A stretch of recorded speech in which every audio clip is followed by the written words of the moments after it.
Maharashtra TV news, आवाज सर्वसामान्यांचा। Breaking news. Nashik येथील मातोश्री रमाबाई आंबेडकर कन्या विद्यालयात आंतरशालेय वक्तृत्व व निबंध स्पर्धा 2025 चे उद्घाटन मोठ्या उत्साहात संपन्न।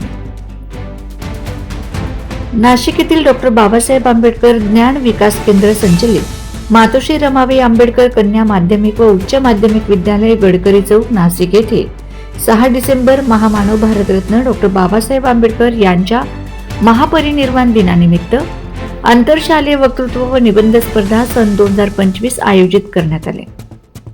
कार्यक्रमाचे उद्घाटन नाशिकमधील यशस्वी उद्योजक माननीय श्यामसिंग परदेशी सर यांच्या हस्ते करण्यात आले।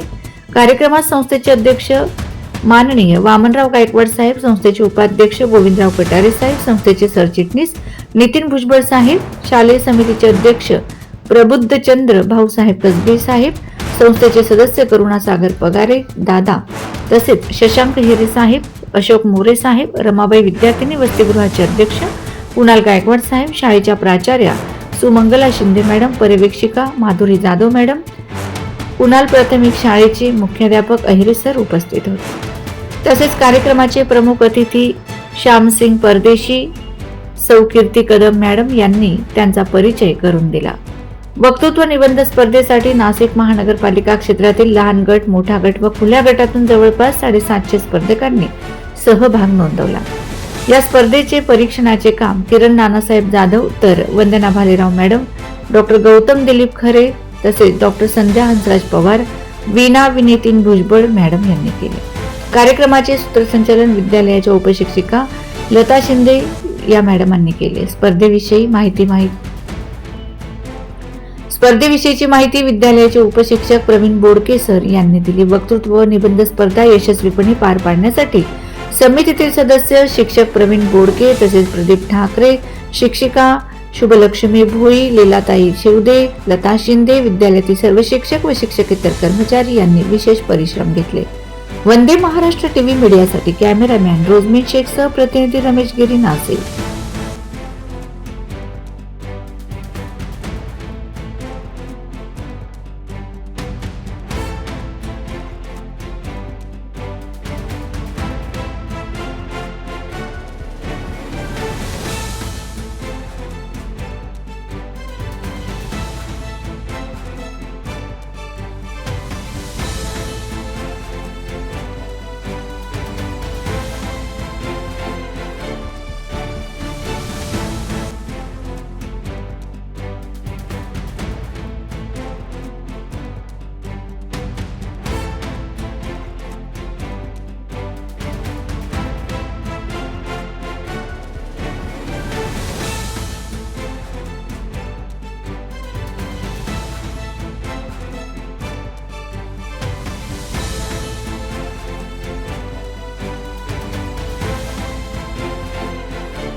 आराध्या अहिरा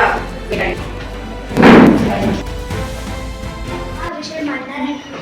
मित्रांनो, नंतर मुले आटापाटाने खेळायची। लगोरी, लपाछपी, दांडू यासारखे खेळ मुलांचे किंवा भावाचे विषय असायचे। परंतु काळ बदलत गेला, माणसे बदलत गेली आणि या बालपणाचे महत्त्व कमी झाले। आटापाटाऐवजी कॅन्डी क्रश आला, चोर पोलीस ऐवजी पबजी आला आणि या बालपणाचा ढाव इन्स्टा, व्हॉट्सअप, फेसबुकने घेतला आणि नमस्ते, मी मातोश्री सावित्रीबाई फुले शाळेतून आलेली आहे आणि ह्या शाळेमध्ये दरवर्षी ही स्पर्धा घेतली जाते, वक्तृत्व स्पर्धा, निबंध स्पर्धा। आणि आमच्या शाळेमध्ये म्हणजे मुलं पार्टिसिपेट होतात, खूप प्रमाणे होतात। यावर्षी आमच्या शाळेमधून भरपूर मुलांनी पार्टिसिपेट केलेलं आहे आणि विषय खूप छान असतात। त्यावर मुलांना छानपैकी बोलता येतं आणि एक स्टेज डेअरिंग पण येते का कशा पद्धतीने बोललं पाहिजे। आणि विषय इतके म्हणजे छान असल्यामुळं मुलांना ती तयारी आणि अभ्यास, वाचन ही गोष्टसुद्धा मुलांकडून घडलं।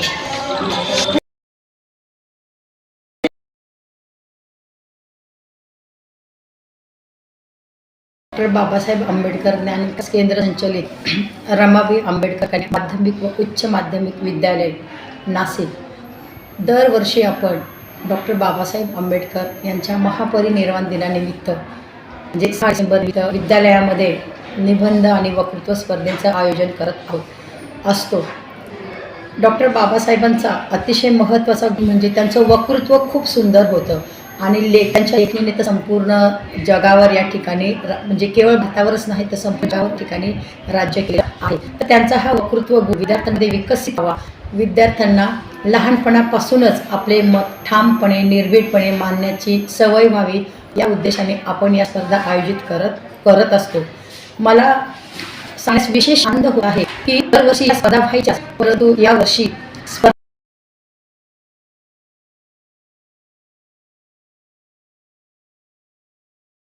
कॅप्टन कुणाल गायकवाड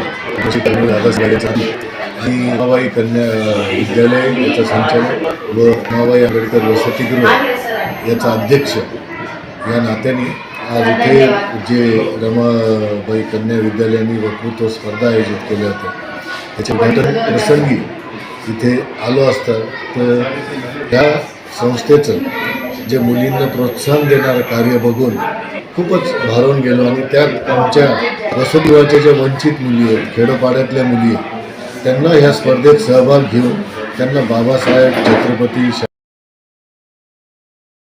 आपल्या रमाबाई आंबेडकर कन्या माध्यमिक व उच्च माध्यमिक विद्यालयामध्ये 6 डिसेंबर भारतरत्न डॉक्टर बाबासाहेब आंबेडकर महापरिनिर्वाण दिनानिमित्त नाशिक महानगरपालिका क्षेत्रातील प्राथमिक माध्यमिक आणि उच्च माध्यमिक शाळांसाठी आपण वक्तृत्व आणि निबंध स्पर्धा आयोजित केलेल्या आहेत. या स्पर्धा आपल्या विद्यालयामध्ये 1990 पासून सुरू आहेत. गेली 35 वर्षापासून अखंडपणे या स्पर्धा आपल्या विद्यालयातर्फे घेतल्या जातात. बाबासाहेबांनी दादासाहेब गायकवाडांच्या निमित्ताने हा मेसेज दिला होता की तालुक्यामध्ये गावागावामध्ये आणि शहरांमध्ये शैक्षणिक संस्था झाल्या पाहिजेत. आता त्याचाच एक भाग म्हणून दादासाहेबांनी संपूर्ण जिल्ह्यामध्ये वसतिगृह आणि शाळांची चळवळ उभी केली आणि त्याला अनुसरून डॉक्टर शांताबाई दाणी ह्या ज्या संस्थापिका आहेत यांनी ही प्रेरणा घेऊन नाशिक शहरामध्ये डॉक्टर बाबासाहेब आंबेडकर ज्ञान विकास केंद्राची स्थापना केली.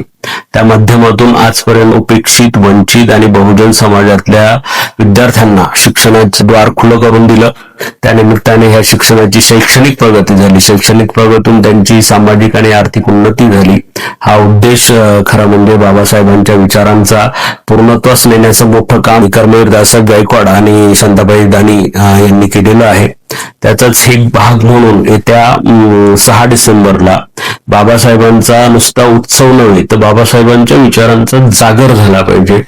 नवीन पिढीपर्यंत बाबासाहेब नव्या दृष्टिकोनातून नव्या संकल्पनेनुसार पोहोचले पाहिजेत. हा उद्देश ठेवून बाबासाहेबांनी जीवनामध्ये जे जे सत्याग्रह केले, जे जे मोर्चे केले, जे जे आंदोलनं केले, त्या चळवळी केल्या, त्या किती समाजाभिमुख होत्या आणि त्या कशा पद्धतीने होत्या, त्या किती ऐतिहासिक होत्या. त्यातून सामाजिक उन्नतीचं, सामाजिक जबाबदारीचं भान ह्या चळवळीला यावं या दृष्टिकोनातून डॉक्टर बाबासाहेब आंबेडकर ज्ञान विकास केंद्र अभिवादन समिती ही नाशिक शहरातल्या सगळ्या सुशिक्षित, सुसंस्कारित आणि एकंदर चळवळीची जाण असलेल्या लोकांना घेऊन आपण एक भव्य प्रदर्शनामध्ये महामानव डॉक्टर बाबासाहेब आंबेडकरांनी प्रत्यक्षात परिधान केलेल्या ज्या कपडे आहेत त्याच्यामध्ये बाबासाहेबांची हॅट आहे, बाबासाहेबांचे शूज आहेत, बाबासाहेबांनी घातलेले कोट आणि ब्लेझर्स आहेत. हे सगळे कपडे ह्या प्रदर्शनामध्ये आपण मांडणार आहोत. त्याचबरोबर बाबासाहेब वंदे महाराष्ट्र टीव्ही न्यूज, आवाज सर्वसामान्यांचा. अशाच नवनवीन बातम्या पाहण्यासाठी आमच्या चॅनलला सबस्क्राईब करा, बेल आयकॉनला क्लिक करा.